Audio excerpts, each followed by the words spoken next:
สปีดครับสวัสดีครับผมอาร์มอนุสรณ์สร้อยสงิมนะครับตอนนี้ทำงานเป็นผู้กำกับภาพยนตร์ผู้กำกับซีรีส์แล้วก็ผู้กำกับโฆษณาครับผมไม่สนใจเรื่องซีรีส์วายเลยนะไม่เคยดูด้วยตอนที่ทำหนังของตัวเองที่เขาบอกว่าเฮ้ยเป็นหนังวายเป็นหนัง BL อะไรเงี้ยผมไม่ได้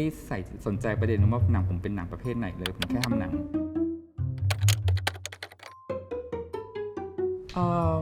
ซีรีส์วายแปลว่าอะไรเหรอ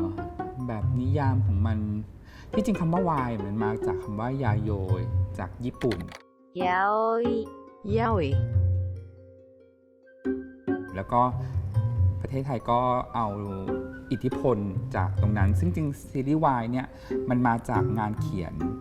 ของนิยายที่เป็นผู้หญิงเขียนเกี่ยวกับผู้ชายสองคนที่รักกันซึ่งผู้หญิงเหล่านี้เขาก็จะเขียนออกมาในแนวโรแมนติไซส์มากแบบโรแมนติกมากอะไรอย่างเงี้ยจนบางทีมันเกินโลกแห่งความจริงไปความหมายของเราก็คือหนังละครงานเขียนวรรณกรรมอะไรก็แล้วแต่ที่พูดถึงแบบความรักที่เป็นแบบ BL อะเราก็ให้ความหมายของเรื่องเหล่านี้นะแต่ว่าเราให้ความสนใจกับว่ามันไม่ใช่แค่เรื่องที่แต่งหรือว่าเรื่องที่มีแต่เรากำลังนึกถึงว่ามันเป็นเรื่องของผู้ติดตามมากกว่านะ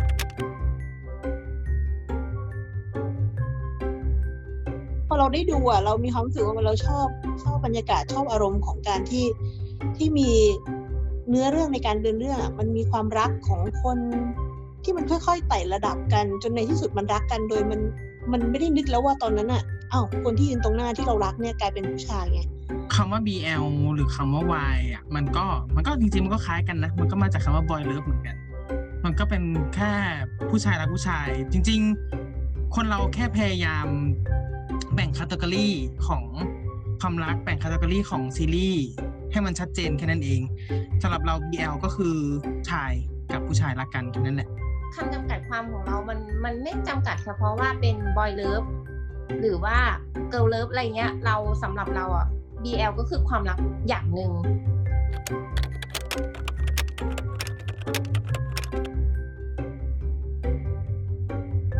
Back when I was in like high school, it was all about yaoi, which is similar. It's the same thing, but that's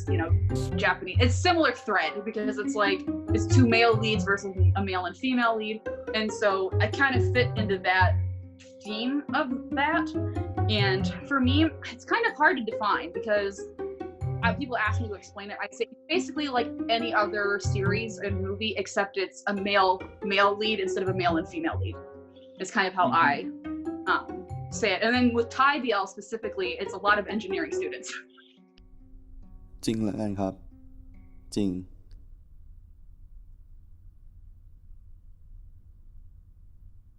เต้ยเคยจูบกับผู้ชายไหมไม่เคยพี่จริงดิพี่เคยเหรอจุดเด่นของซีรีส์วายก็คือมันเหมือนกับละครไทยสมัยก่อนเลยนะพูดตรงๆแบบท้าใช่ไหมท้าใช่ไหมโทษนะคำถามว่าอะไรแล้ววะ ความเป็นจริงคู่รักเพศเดียวกันเนี่ยคู่รักเพศทางเลือกอย่างเงี้ยมันจะมีวันสมหวังเหรอแต่ก็เพราะความจิ้นที่สมหวังอย่างนี้แหละค่ะเลยทำให้คนดูเนี่ยฟินเพราะว่าในโลกแห่งความเป็นจริงก็เป็นได้ยากเหมือนกันนะคะสร้างรายได้เป็นกอบเป็นกำค่ะมีทั้งงานอีเวนต์สินค้าเป็นพรีเซนเตอร์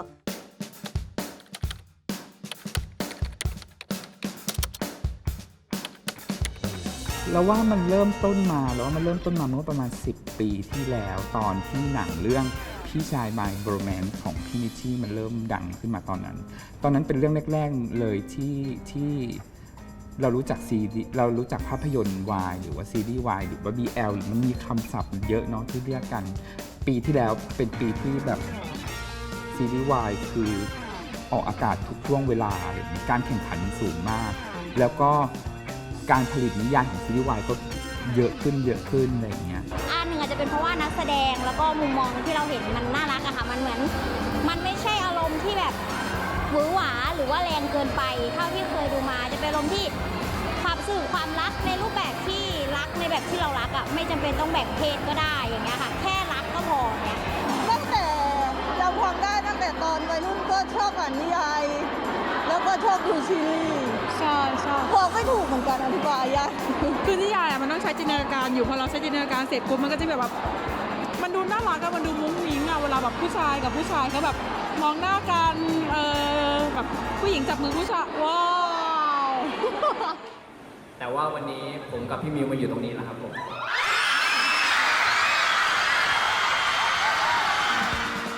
เพราะว่าโลกของ BL มันคือโลกมีอุดมคติมันคือโลกมีจินตนาการที่แบบโหผู้ชายคนหนึ่งแม่งยอมเสียสละความเป็นแมนเพื่อมารักผู้ชายอีกคนหนึ่งอะไรเงี้ยมันเลยไม่เกิดขึ้นจริงใน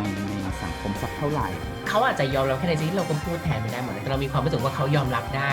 ในซีรีส์ที่เกิดขึ้นมันทำให้เขารู้สึกดีมันทำให้เขารู้สึกอินแต่มันก็เป็นหน้าที่ของคนที่ทำงานด้านนี้โดยตรงว่าจะใช้เวลานี้หรือว่าใช้ประเด็นนี้ในการที่จะขับเคลื่อนยังไงต่อไป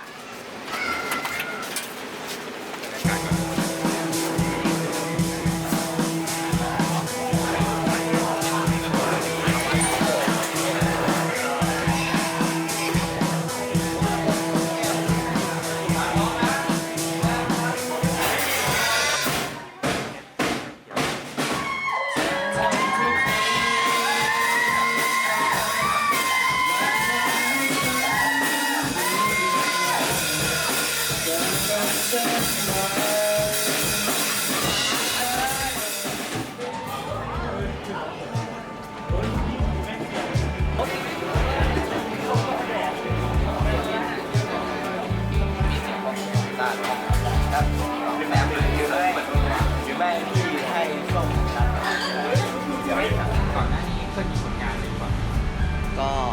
จริงๆก่อนหน้านี้มันมีที่ผมถ้าเทียบแล้วต้องทำวายครับก็จะมีเป็นคู่รองเช่นรุ่นพี่ซีเกตเนิร์ฟคู่ออฟกันเรนิวอะไรพวกนี้มาบ้างนอกนั้นก็จะเป็นซีรีส์แมสปกติแล้วพอมันเป็นแบบซีรีส์วายผมก็จะใช้วิธีถอดแบบจากความรู้สึกผมก่อน1ขั้น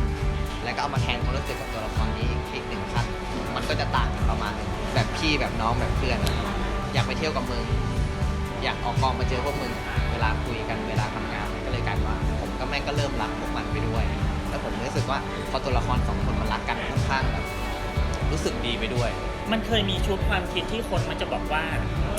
ซีรีส์วายมันเป็นแค่ซีรีส์ที่ตอบสนองความแฟนตาซีของสาววายกลุ่มหนึ่งเท่านั้นพอมันมีคำว่าเท่านั้นอ่ะเราอ่ะรู้สึกว่ามันไม่จริงเรารู้สึกว่าตราบใดที่คนยังดูเรื่องรักอยู่นะซีรีส์ BL ก็ยังอยู่เพราะมันคือความรักคิดว่าความรักในแต่ละคนนิยามความรักเป็นอะไรเอาเรื่องที่น้องวินก่อนทุกคนเจอคำถามนี้ในฐานะที่ไปเล่นมาทั้งซีรีส์ชายหญิงและซีรีส์ชายชายความรู้สึกต่างๆในเมื่อพอมาได้ทำงานก็จริงๆผมไม่ต่างเหมือนสมมุติว่าผมเล่นกับผู้หญิงใช่ไหมครับเราไปสมมุติเราต้องเล่นชอบเขาเรารักเขาผมก็แค่เข้าไปแล้วก็เรารักคนนี้แต่พอเราเล่นกับน้องวินอะไรเงี้ยเราก็แค่เข้ามาแล้วรักคนนี้ก็คือรักน้องวินแต่แค่มันแค่เป็นคนละประเภทแดงขอไฟไปเถอะคือในเรื่องอ่ะผมรู้สึกรักสารวัตรจริงๆผมรู้สึกชอบคนนี้ว่าแม่งเอาใจใส่ผมดีขนาดเนี้ยเป็นใครๆมันก็ต้องแบบรู้สึกว่าเฮ้ยเราหลงรักคนนี้จริงๆอ่ะแต่ว่าในชีวิตจริงก็รักแบบพี่ชายครับผมคือเวลาผมเล่นกับวินอะไรเงี้ยเวลามันเป็นฉากที่แบบว่าที่มันแสดงความรักหรือเป็นห่วงเป็นใยกันอะไรเงี้ยพวกผมก็เรารู้สึกว่าผมรักใครที่เป็นห่วงใครที่เรารู้สึกคือเรารู้สึกในเรื่องในซีนนั้นบางทีคัดกันแล้วผมก็เดินมาหามันแล้วแบบเมื่อกี้แม่งแปลกว่ะไม่เคยรู้สึกรักผู้ชายอะไรอย่างนี้เลยอะไรเงี้ยก็มีคุยกันคือมันถ้าสมมติว่าทำซีรีส์วายเรื่องการปั้นคู่จิ้นสำคัญมากมันต้องเริ่มจากการแคสเลยอะคือคนพวกนี้นะคนที่จะมาแคส BL หรือว่าซีรีส์วายเนี่ยเขาจะมาจากเน็ตไอดอลคือถ้าเกิดคนติดตามใน IG เยอะเนี่ยจะมีโอกาสสูงที่จะมาเป็นนักแสดงวายเฮ้ยคนนี้กับคนนี้มาจิ้นกันแล้วก็ถ้าเกิดอี2คนนั้นน่ะใน IG มันดันมาเล่นด้วยกันจริงอะก ก็แบบมีแคสติ้งคอเยอะมากก็จะดันกันไปอะไรเงี้ยเราจะจากกันไปในวันนี้ก่อนที่เราจะจากกันไปในวันนี้นะคะยังไงขอให้ประชาชนทุกคนที่สนุกและอยากสนุกต่อนะคะ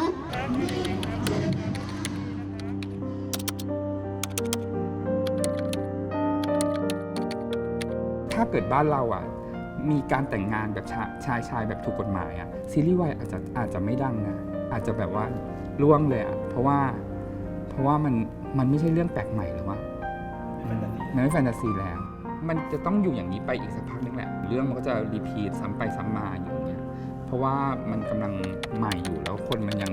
ต้องการคอนเทนต์เดิมๆอยู่ต้องการเห็นคู่จิ้นใหม่ๆต้องการเห็นอะไรใหม่ๆอุตสาหกรรมจะต้องเป็นแบบนี้อีกสักพักนึงอ่ะผมว่าได้ยินผู้คนร้องไหมร้องเพลงเล่นใหญ่ของคนคลั่งโกรธคนที่เป็น LGBT ส่วนใหญ่นะผมว่านะเราต้องถูกฝึกบังคับกึ่งบังคับให้ต้องพึ่งตัวเองตั้งแต่วัยเด็กเลยอะไรเงี้ยนั่นไม่มีคนซัพพอร์ตรัฐก็ไม่ซัพพอร์ตเราก็ไม่มีตัวตนในเรื่องด้วยสิทธิด้วยแต่ว่าด้วยความว่าพลังของผู้คนเนี่ยเราก็สร้างชุมชนขึ้นมาแล้วก็คนรอบข้างคนที่ดูสัมพันธ์เนี่ยส่วนมากหลายๆครั้งก็จะเป็นคนที่คอยช่วยเราอบอุ้มเราในสถานการณ์ที่มันแย่แต่มันไม่ได้พอหรอกบางทีเพราะคนก็เดือดร้อนเหมือนกันเวลาเกิดสถานการณ์ที่รุนแรงแบบนี้ขึ้นนะเนาะทำให้ประชาชนเห็นได้มากเพราะว่าเรื่องนี้เป็นเรื่องที่จำเป็นนั้นสิ่งหนึ่งของกฎหมายก็คือการคำนึงถึงผู้มีส่วนได้ส่วนเสียออกมาเลยใครต่อต้านใครไม่เห็นด้วยพูดมาเลยแต่มันก็ยากในสมัยนี้ที่จะต่อต้านเรื่องพวกนี้เพราะมันจะทำให้เห็นแง่มุมที่เราไม่เคยได้เห็นหรือไม่เคยได้รู้จริงๆของกลุ่มที่ต่อต้านนั้นรวมไปถึงกลุ่มที่สนับสนุนก็ควรจะออกมาอย่างเต็มที่ And that's another thing about BL. People need to face legal repercussions. Like y'all, like Long literally coordinated the rape of a sophomore in high school. He coordinated the rape of like a 15-year-old, and he didn't get arrested or anything. And like what the? What?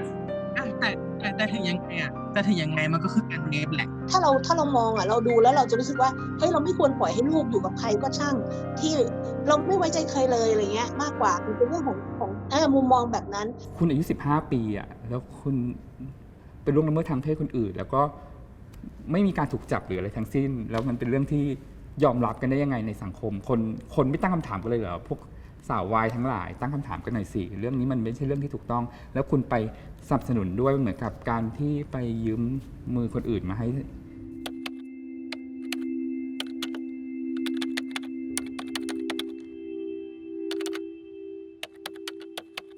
และก็อุตสาหกรรมของซีรีส์วายเองก็ล้าหลังนะหมายถึงคนที่ทำงานผมคิดว่าเพราะเขาก็ยังแบบเป็นพวกโฮโมโฟเบียกันเยอะเป็นพวกที่แบบแอนตี้เกย์หรืออะไรอย่างเงี้ยแม้กระทั่งตากล้องกำลังถ่ายฉากเลิฟซีนอยู่แล้วหันไปอ้วกตอนที่ผู้ชายจูบกันแล้วเราก็แบบเฮ้ยมันไม่ควรเกิดขึ้นในกองถ่ายกูเปล่าวะอะไรอย่างเงี้ยผมเซอร์ไพรส์กับความเพราะหนังผมเรื่อง Present Perfect ตอนปี 2017 ไปถ่ายที่ญี่ปุ่นแล้วก็ทีมงานเป็นญี่ปุ่นแล้วผมก็งงว่าเฮ้ยญี่ปุ่นที่เขาบอกว่าเป็นหัวคอนเซอร์เวทีฟทำไมเขาสนับสนุนหนังวายและเขาไม่มีปฏิกิริยาต่ำช้าอย่างเช่นหันไปอ้วกอะไรอย่างเงี้ยเหมือนทีมงานไทยเลยนะเฮ้ยกูไม่กล้าบอกใครบอกกูทำหนังเกย์อะไรอย่างเงี้ยพวกผู้ชายที่อยู่ในกองไม่กล้าบอกใครบอกกูทำหนังวายอะไรอย่างเงี้ยคือมันต้องดูว่าทำไมเรื่องนี้มันถูกปล่อยให้ง่ายขึ้นจากคนที่มีอำนาจมากกว่าในเรื่องเพศเนี่ยนะก็คือถูกกระทำเรื่องเพศเสมอเพราะด้วยอำนาจที่ต่ำเพราะได้อำนาจที่ต่ำกว่าฮอลลีวูดชัดเจนมากใช่ไหมว่าถ้าคุณอยากดังหรือถ้าคุณอยากมีชื่อเสียงคุณก็ต้องแลกอะไรแบบนี้เอาเข้าจริงนะความหลากหลายทางเพศคือ minority นี่เราพูดจริงนะเป็น sexual minority เนาะเป็นเพศในกลุ่มที่เป็นแบบกลุ่มเล็กกลุ่มแบบชายขอบมากๆฉะนั้นโอกาสที่เขาจะถูกการใช้อำนาจแล้วก็ทำให้เกิดการลวนลามทางเพศจึงมีโอกาสเกิดขึ้นได้ง่ายไปอีกนักแสดง BL ที่ผมสัมผัสมานะน่าสงสารทุกคนเพราะว่าเขาโดนกดค่อนข้างเยอะอย่างเช่นต้องทวีตแบบนี้ต้องโพสต์ IG แบบนี้ถึงขั้นบางคนถ้าเกิดไม่ทำตามโดนแบนงานก็มีโดนแบนงานแบบแกล้งกันเลยรู้จักดาราคนนี้แต่ถ้าเรายังอยู่ในฐานะแฟนคลับมันไม่ใช่ว่าเราทำอะไรไม่ได้แต่ มันเหมือนถ้าเราทำอะไรลงไปอ่ะผลเสียมันออกไปได้หลายทางมาก เพราะฉะนั้นอ่ะมันควรจะเป็นการบอกกันหลังบ้านบอกกันภายใน แล้วทำให้เงียบที่สุด มันยากตรงที่ว่าเราจะทำใจยังไงให้ยอมรับกับเรื่องที่มันเกิดขึ้นว่ามันเป็นเรื่องปกติครับ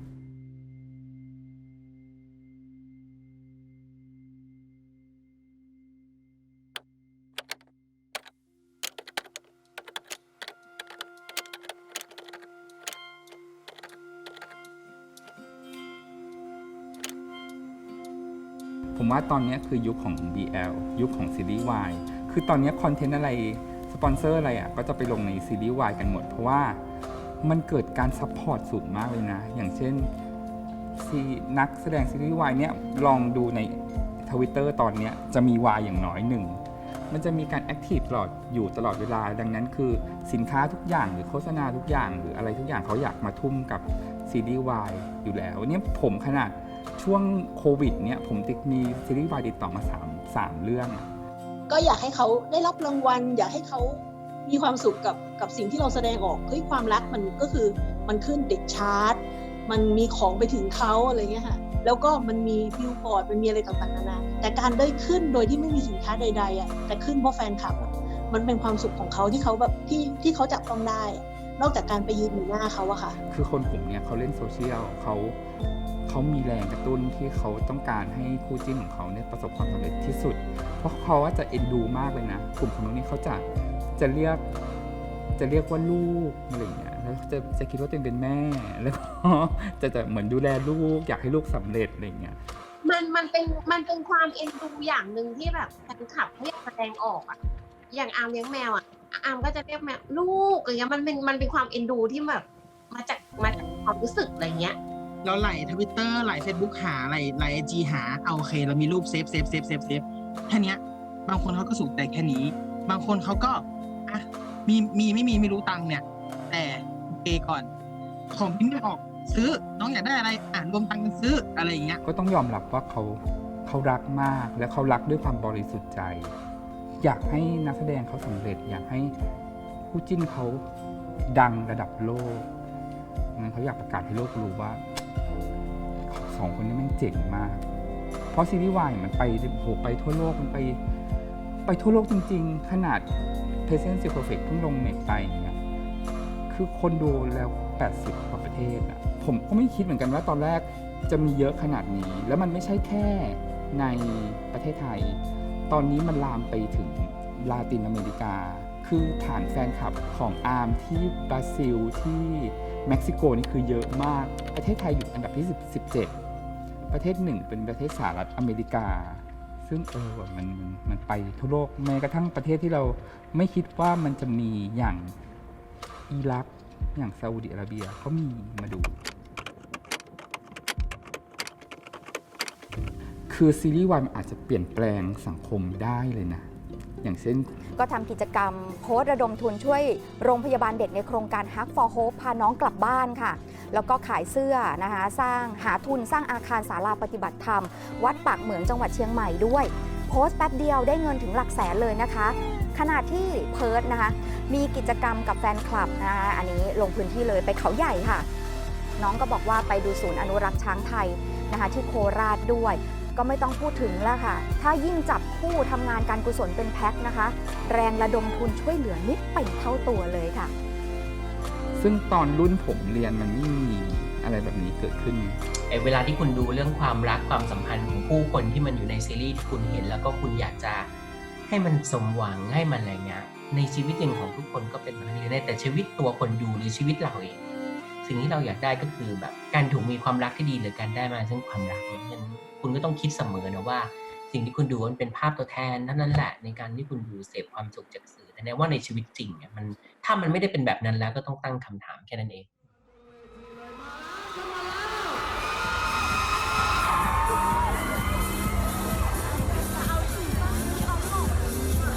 เซนแล้วมันต้องเพิร์ดนะครับเมื่อรับรางวัลรับโลก2019นะครับก็ไม่ขอบคุณไม่ได้เลยนะครับพี่แววพี่วันผู้กำกับนะครับผมและทีมงานทุกคนครับ